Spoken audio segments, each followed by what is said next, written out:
Buenos días, bienvenidos. Un gusto saludarles, chicos.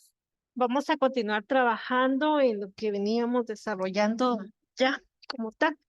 Vamos a hablar un poquito, ¿verdad?, sobre aquellos conflictos. El primero que observamos fue la Guerra Fría en forma generalizada. Vimos, pues, el inicio ya de una Segunda Guerra Mundial. Hablamos a quienes afectó en su momento. Eh, Mencionamos ayer a tres personajes importantes dentro de la Revolución Cubana, que era Fidel Castro, Raúl Castro y también lo que fue Che Guevara, ¿verdad? En su momento.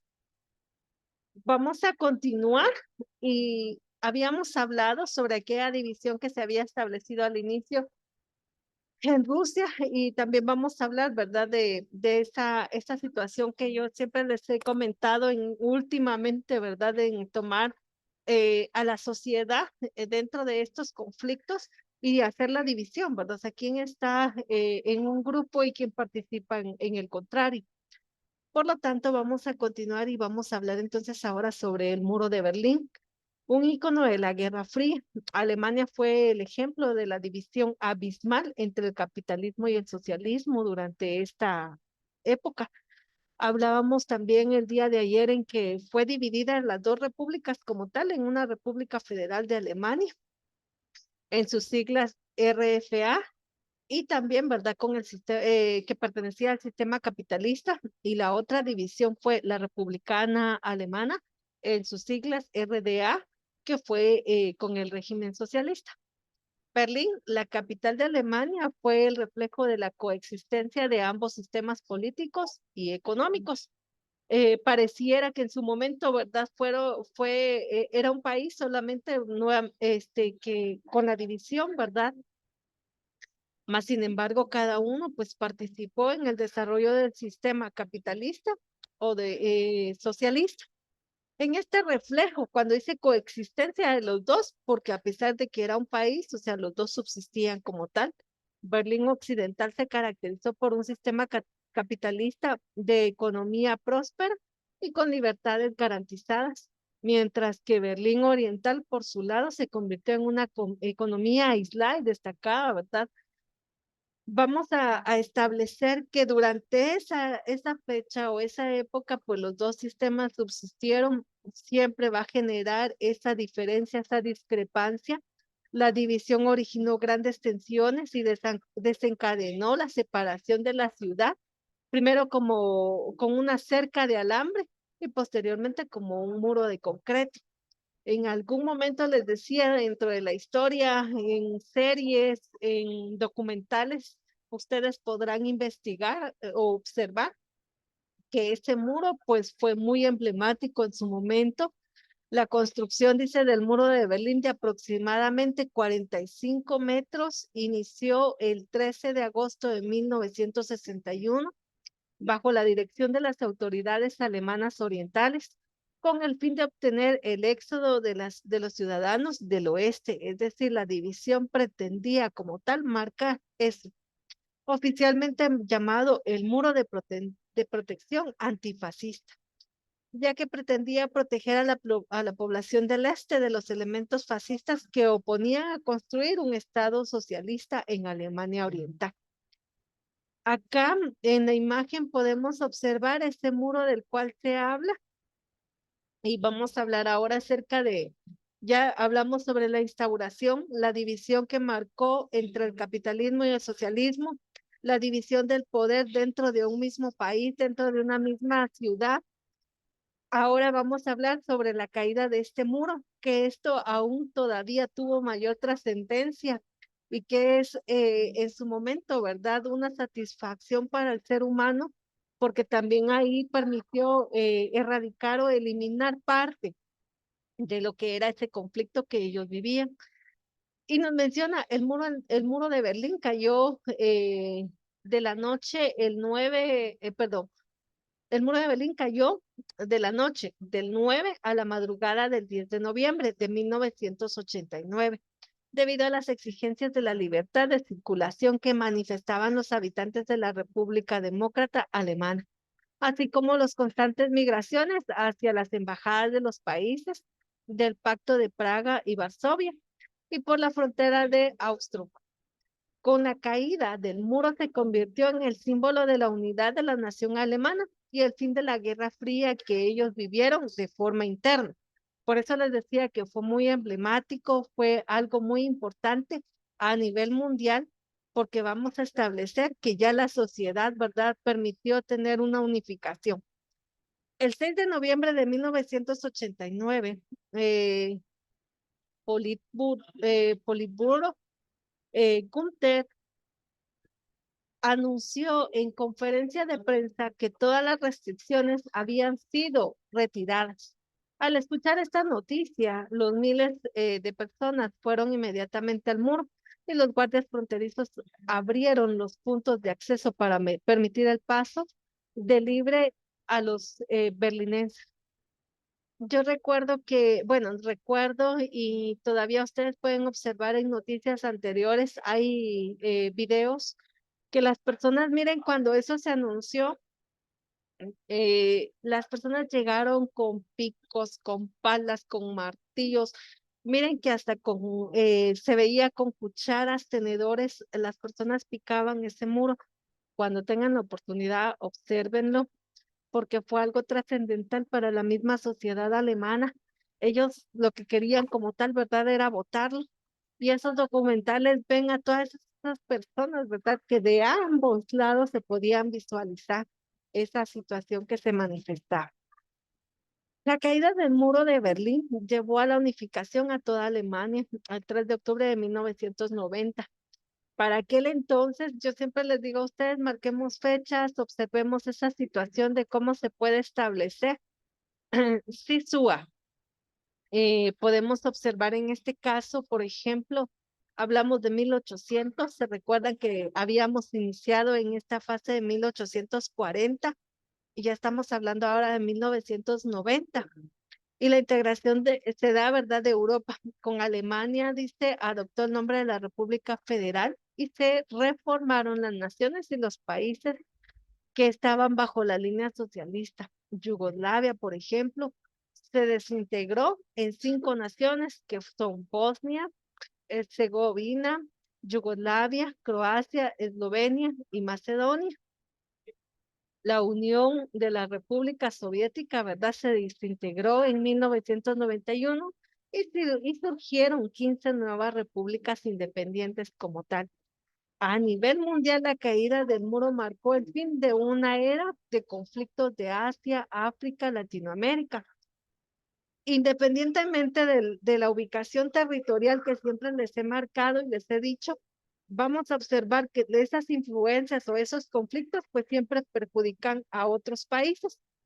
En este caso, hablamos de Asia, África y Latinoamérica. Esto significó un avance en los procesos de paz en todos los continentes. Se inició la búsqueda de lo que era la independencia en los países africanos bajo el poderío europeo. Asimismo, finalizó la ocupación de Estados Unidos en el área del Canal de Panamá y del Reino Unido en Hong Kong. Cuando esto sucede, pues finaliza ese conflicto tan denso que se tenía. Al terminar esa parte, pues ya existe una mejor movilización, no solo fronteriza, sino la movilización de recursos. Y es por ello, ¿verdad?, que esa trascendencia que se tiene hacia otros países es importante conocerla a través de la historia. Aquí nos menciona, ¿verdad?, dice Perestroika, durante los primeros años de gobierno de Mikhail Gorbachev, se introdujeron ciertas reformas en el gobierno ruso que se conocieron con el nombre de perestroika.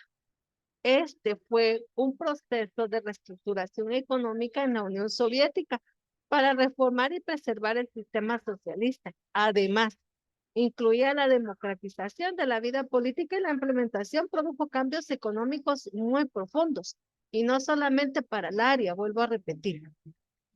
Aquí, Gorbachev pretendía convertir el sistema de gestión centralizado en un sistema, pues lógicamente descentralizado, adoptada a un mercado moderno, permitió la autonomía local y el desarrollo de programas de modernización e industrialización, todo bajo un sistema económico que definitivamente, ¿verdad?, promovía pues ese desarrollo general. Ya no era, ¿verdad?, los sistemas aislados que se tenían, sino fue unificado en uno. En este caso, cada uno de estos, de esta reestructuración, pues dice, se tuvo con respecto al retiro de las tropas soviéticas de Afganistán y la estrecha relación entre Estados Unidos. Hasta en la actualidad usted puede ver la incidencia que ha tenido y ha marcado, ¿verdad?, Estados Unidos dentro de este sistema en muchos países y que han sido, pues, definitivamente uno de los precursores, ¿verdad?, en promover armas. Y aquí ya nos habla, ¿verdad?, de armas nucleares. Por lo tanto, les vuelvo a mencionar la importancia que tiene conocer, ¿verdad?, del porqué de la historia de otros lugares y la incidencia que tiene, ¿verdad?, en nuestro país como tal. Las dificultades de adaptación y resistencia a las reformas trajeron consigo la decadencia del país al final del mandato de Gorbachev. Además, el 19 de agosto de 1991 se produjo un golpe de Estado con el objetivo de boicotear un tratado que permitiera el autogobierno. Acá ya nosotros vemos que ya no se establece, ¿verdad? Aquellas situaciones que se venían desarrollando o aquellos sistemas antiguos, nos buscan ya reformar todo y ya al estar como tal unificados, pues ya no necesariamente, ¿verdad? Se dejan intimidar por los movimientos o las sublevaciones que se mantenían. Aquí nos menciona el Kremlin de Moscú. Kremlin de Moscú es el más famoso y juntamente con la Plaza Roja ha sido declarado Patrimonio Cultural de la Humanidad, conocido simplemente como Kremlin. La ciudad alberga varios palacios y catedrales rodeados de una muralla. También es la residencia oficial del presidente de Rusia. Claro está, ¿verdad? El de turno, como tal. Y acá podemos ver, entonces, el Kremlin. Para dar paso al fin de una guerra fría, uno de los factores decisivos que desencadenó ese deshielo de esta guerra es la crisis económica soviética. En 1980 la economía se encontraba al borde del colapso. Ya sabemos por qué, ¿verdad? La división que existía, agobiada por rasgos militares, estratosféricos, en este caso financiar o intervenciones militares, ¿verdad? Crecientes en un sistema. Acá vamos a observar que cada uno pues buscaba el desarrollo por su parte y que en un momento determinado pues esa división pues vino a degenerar a la economía en forma generalizada para ambos sistemas.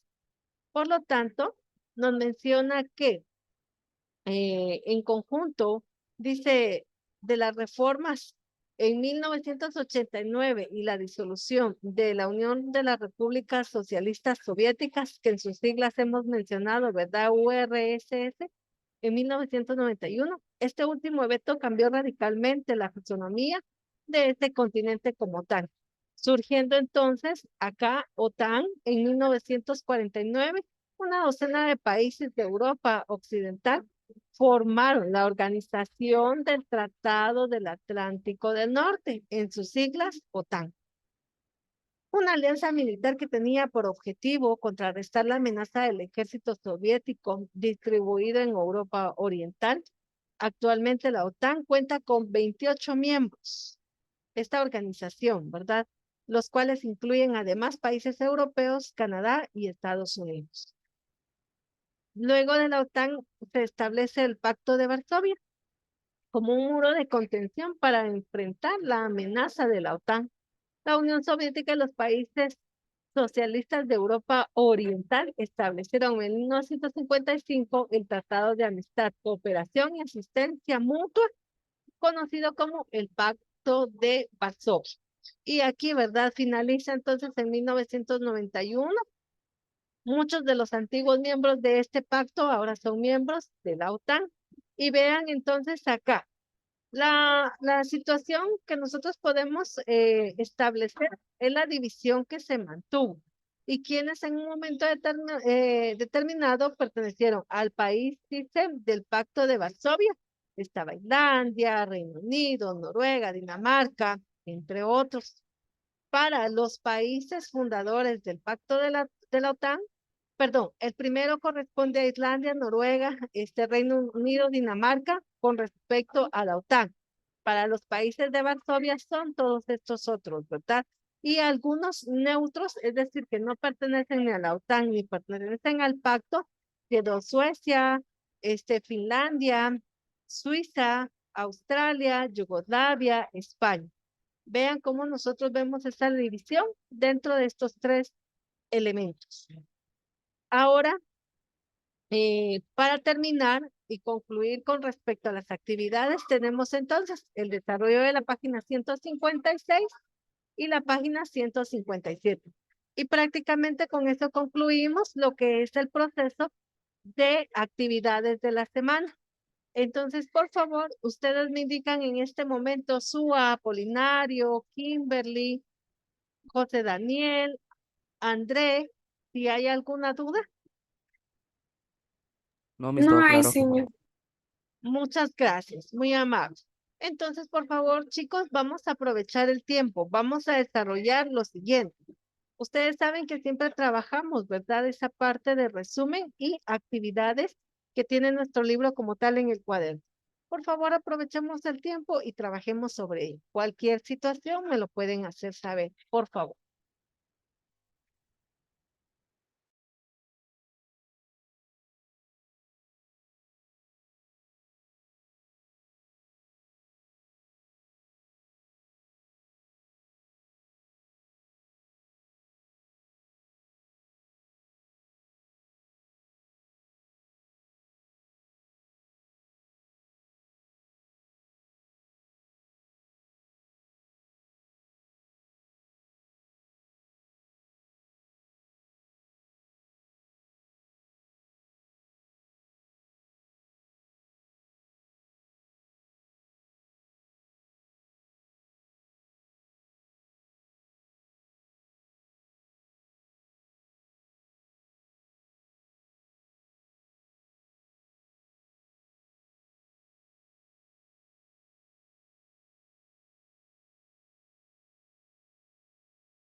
Muy bien, jóvenes.